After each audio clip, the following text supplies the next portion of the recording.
es lo que uno hace y lo que uno es decir, disuelve la frontera entre el ser y la praxis.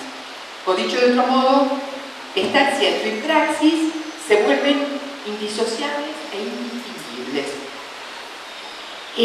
Cuando hablábamos de los sedimentos, y todo esto venía a propósito de los sedimentos, hasta ahora habíamos abordado aquellos sedimentos de los que uno podría estar, qué sé yo, orgulloso, ¿no? Digo, a ver, hay que valorarlo, hay que conservarlo, hay que restaurarlo, qué sé yo. Por ahora, toquemos madera, a nadie se le ocurrió que hay que tirar abajo el Partenón, por ejemplo, ¿no? Aunque ya no sea el edificio que era y signifique lo que significaba, sino porque es un resto que da cuenta de un modo de relación del hombre con el mundo. Ahora, así como tenemos sedimentos de los que tenemos que estar muy orgullosos, y cada uno decidirá cuál es el sedimento, ese resto que quiere hacer resurgir y poner en valor, convengamos también que nos toca a nosotros en la actualidad, cuando digo actualidad digo estos años, ¿no? Y después si quieren podríamos distinguir la diferencia entre lo actual y lo contemporáneo. Pero bueno, hay unos sedimentos de los que no nos gustaría hablar, que preferiríamos olvidar, con los que no siempre nos queremos meter, sedimentos que nos podrían dar miedo, vergüenza, horror, angustia, y esos sedimentos no están definitivamente desaparecidos, por utilizar una palabra que viene a cuenta de lo que estoy queriendo decir, ¿no? Si nosotros tenemos unos tiempos de la historia de la educación que dejaron unas huellas, que dejaron unos sedimentos muy siniestros, por decirlo de algún modo, ¿no? Que significaron,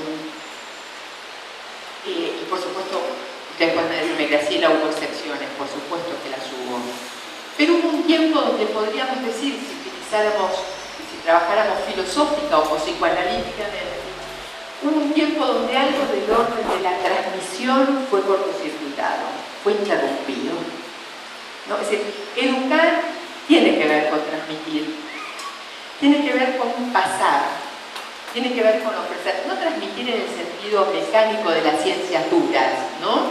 Sino con algo de una tradición, de una herencia. Cuando digo herencia no estoy diciendo solo los saberes sobre lo bueno, no estoy diciendo solo lo que brilla, digo lo que aconteció antes y nos tiene que dar a pensar, ¿no? Pero hubo unos tiempos donde esto se interrumpió. Yo no me acuerdo si fue en el grupo nuestro, Marcelo y Victoria, ustedes por ahí se acuerdan, pero fue casi seguro por ahí. Conversando esto con un grupo de maestría, trabajando sobre la hipótesis, nosotros venimos de un tiempo que sufrió la interrupción de la transmisión. Tenemos como que volver a poner en marcha una transmisión. Una de las estudiantes me dice, Graciela, ¿y si en realidad podríamos... La transmisión es así.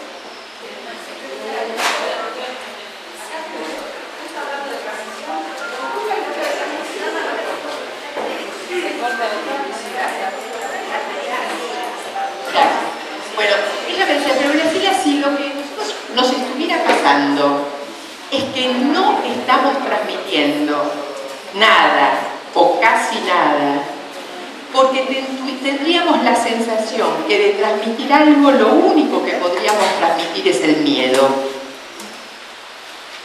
¿Se entiende la hipótesis de mi estudiante? ¿No? Si hubiéramos dejado de transmitir, porque de ponernos a transmitir tendríamos miedo, que lo único que podríamos transmitir es el miedo, ¿no? Por supuesto me pareció una verdadera pregunta, ¿no? Es decir, cuando digo una verdadera pregunta, digo una pregunta y es una pregunta acerca del porqué. Parte de la crisis, vamos a sostener como hipótesis, ¿qué tenemos? Es que ya no nos preguntamos acerca del porqué. Todas las preguntas se vuelven preguntas acerca de los cómo. ¿no? A ver, ¿cómo hago para que la suma, ¿cómo hago para que se porten bien? ¿Cómo hago para que me presten atención? ¿Cómo hago para armar un equipo? ¿Cómo hago para...? No, ¿cómo? La pregunta sobre el cómo no es una mala pregunta. No estoy diciendo es una mala pregunta. Digo, deja de ser una pregunta fértil si previo al cómo nosotros no nos preguntamos por qué. Y esa es la diferencia, la distinción entre una institución y una organización. Una institución educativa es la que todo el tiempo se pregunta, es la que sostiene la pregunta por el por qué. ¿No? Supónganse, yo decía, bueno, pero ¿por qué tiene que ser obligatoria? Después vienen las consecuencias de mi decisión. Si yo digo, me parece que es importantísimo que tiene que ser obligatoria, entonces inmediatamente tengo que decir, pero si la hago obligatoria, yo no puedo hacer obligatorio algo que para el otro, hacer obligatorio el nombre del derecho, para colmo, diciendo que vos tenés derecho a la educación, luego tenés más educación obligatoria, ¿no? Y confrontar al otro a la escalada de la insignificancia. Yo no le puedo decir, tu derecho consiste en estar obligado a la escalada de la insignificancia. No le puedo decir, tu derecho consiste a estar obligado a estar muchos años de tu vida en un lugar donde te sentís para la mona.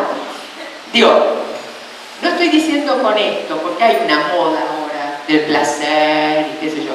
A ver, todo bien con el placer, pero el placer es en todo caso una cuestión del orden de lo singular y no es didactizable. No sé si logro explicar, no existe la pedagogía del placer. En todo caso, sí del placer, del trabajo intelectual, exige un trabajo riguroso, un trabajo de esfuerzo, un trabajo que tiene unas reglas, porque sin reglas no hay continente, no hay trabajo, no hay pensamiento, no hay relaciones, ¿no? Entonces digo, la cuestión en los sedimentos es que nosotros tenemos unos sedimentos variopintos, por decirlo de alguna manera. Sedimentos de los que estamos muy orgullosos, la escuela pública, gratuita, laica, el origen, la escuela normal, hay pilas de cosas de las que estar orgulloso no significa vamos a poder volver a hacer de nuevo la escuela normal de Paraná como se pensó en la escuela normal de Paraná. No sé si logro ser claro, pero digo, tenemos cosas de las que hay que estar orgullosos, las que no hay por qué renegar, aunque después haya habido que cambiarlas.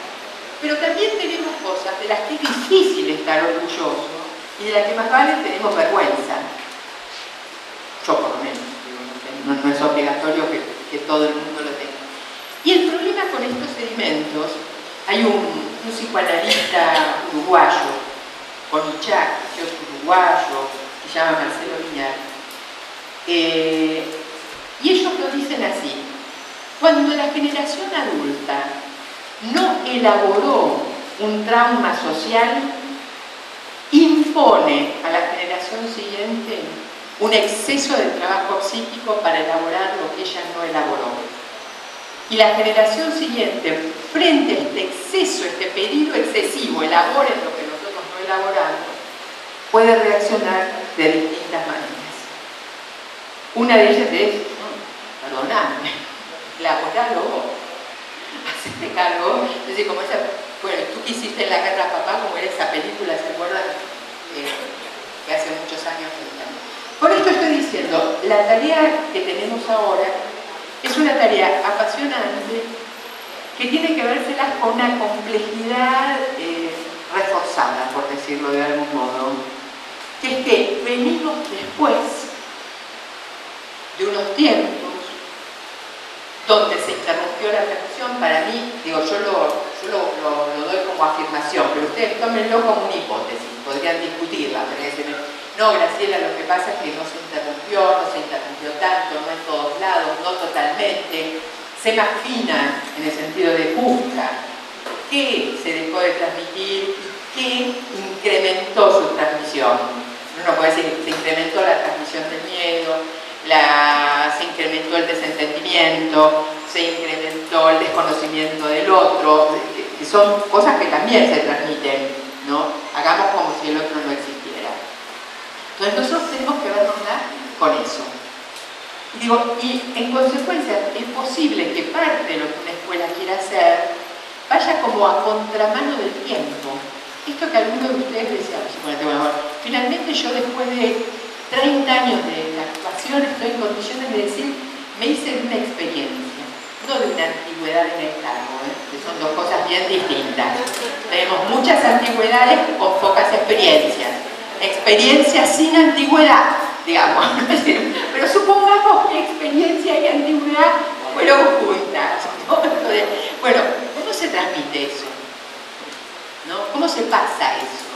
¿Cómo se pasa bajo la modalidad de decir, no es que el otro tenga que hacer como yo, porque el otro se va a encontrar con otros que son distintos a los que yo? Es decir, ¿qué es lo que uno puede transmitir? Y a lo mejor lo que uno puede transmitir es algo del orden de una posición frente a lo que acontece, más que un modo de hacer frente a lo que acontece. ¿No uno se aclara con esto? Supóngase que yo digo, bueno, lo que puedo transmitir es decir, si estoy atenta a ciertas cosas, es posible que me dé cuenta de ciertas otras, luego que pueda decidir de un modo que resuelve menos dolorosamente situaciones complejas, ¿no? Pero no te puedo decir el modo exacto en el caso, primero uno, después dos, después tres, en todas circunstancias. Te puedo decir, hay una posición que es la de estar disponible, hay una posición que es la de estar presente. ¿Qué quiere decir estar presente? Voy a dar un ejemplo. Estoy trabajando mucho en Uruguay y en los últimos años los uruguayos han puesto mucho el acento en la participación de los chiquilines, como dicen ellos, para referirse a los estudiantes, a los gurises, ¿no? De la escuela media. Entonces todos los años, desde hace un par de años, organizan un evento nacional de los centros de estudiantes que se reúnen en un lugar y digamos, se tomó el nombre del lugar, se llaman Los Pasos Severinos. Entonces ahí los pibes se reúnen y trabajan. A veces trabajan tratando de responder a preguntas que hacemos los adultos, que deberíamos preguntarnos antes de hacer la pregunta, ¿por qué vamos a preguntar esto? ¿No? Porque a veces los adultos hacemos preguntas y cuando nos dan las respuestas, nosotros ya sabemos antes de hacer la pregunta que con independencia de la respuesta no la podremos tener en cuenta. Entonces supóngase, yo digo, díganme cómo les gustaría la escuela. Todos los chiquillos dicen, no, a mí me gustaría así, así, pero después uno sabe que tal y cual le gustaría. Y no va a poder ser, ¿no? Primero porque una institución no se define solo por los gustos singulares, sino por los sentidos sociales, políticos, colectivos, ¿no? No quiere decir esto desatender cuestiones singulares. Quiere decir que no puedo hacer una escuela para cada uno de ustedes al modo exacto que cada uno de ustedes se lo imaginaría. Quiere decir que hay preguntas que los adultos a veces hacemos irreflexivamente. Por ejemplo, si uno podría preguntar, no es lo que se hace en Paso Severino, aclaro para poner a salvo a los uruguayos. Bueno, ¿les gustaría aprender matemáticas o prefieren que anulemos matemáticas? ¿Qué suponemos que van a contestar? La mayoría va a decir, no, mayoritariamente los estudiantes prefieren no estudiar matemáticas, volver a la matemática. Es decir, nosotros no podemos hacer esto porque sin una responsabilidad se quedan sin lenguaje para entender parte del mundo. Entonces, hay veces hacemos preguntas demagógicas que solo conllevan unas respuestas que solo aumentan la profundidad de la frustración. Me preguntó lo que quería, ¿para qué me hizo decirle lo que quería si después no va a hacer nada con lo que yo le digo? Entonces, a veces uno cae a hacer unos gestos demagógicos profundos, de efectos terribles. Pero voy a lo que quiero decir. Cuando le preguntan a los chicos, una colega, Carmen Rodríguez, sistematiza los pasos de ellos, y aparece una cosa muy fuerte cuando, ¿qué es lo que los gurises uruguayos dicen de la escuela que quieren? Quieren profesores presentes. Mayoritariamente. Por supuesto, uno podría caer en la tentación, y no digo que no haya que atender a esto, el ausentismo tan mentado, etcétera, etcétera, que es una cuestión de muchos continentes, digamos.